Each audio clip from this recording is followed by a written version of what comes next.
نظم ہے کہ خواب غفلت میں سوئے ہوئے مومنوں، عیش و عشرت بڑھانے سے کیا فائدہ؟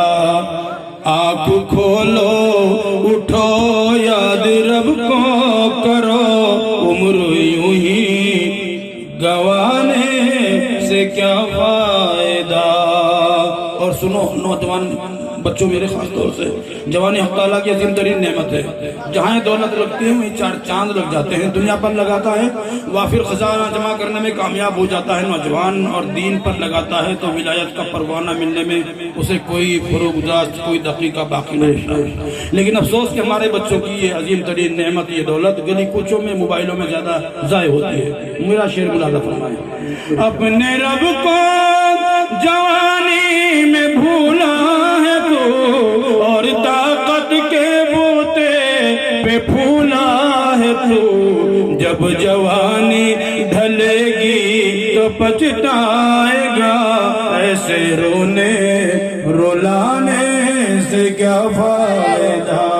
خواب غفلت میں سوئے ہوئے مومنوں، عیش و عشرت بڑھانے سے کیا فائدہ؟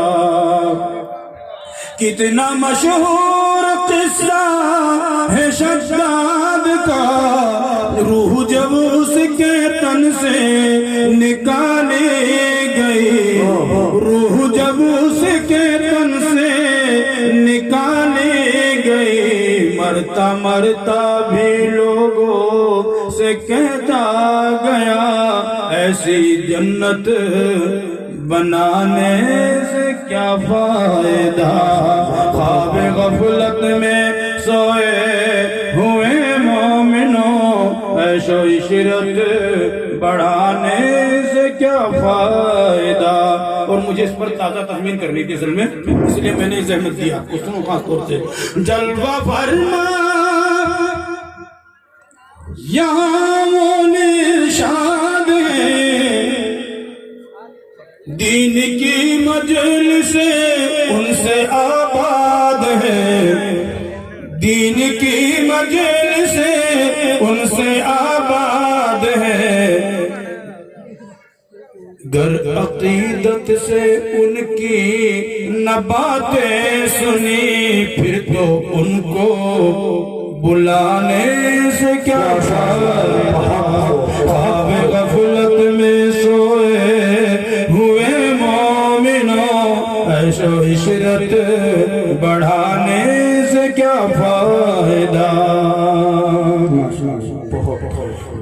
یہ مدرسہ بھی فیضان قیوم ہے، اس لیے ہر طرف دیکھ لو دھوم ہے، اس لیے ہر طرف دیکھ لو دھوم ہے۔ آپ نے دل سے ان کو نہ چندہ دیا، پھر تو جلسے میں آنے سے کیا فائدہ؟ خواب غفلت میں سوئے ہوئے مومنوں، عیش و عشرت بڑھانے سے کیا فائدہ؟ تھے جو وائز یہاں، تھے جو وائز وہ ایک مفتی صادق یہاں، واقعی ہم پہ تھے کس قدر مہربان، ان کی باتیں سنی گر عمل نہ کیا، پھر تو سننے سنانے سے کیا فائدہ؟ السلام علیکم ورحمۃ اللہ وبرکاتہ۔ ماشاءاللہ، یہ تھے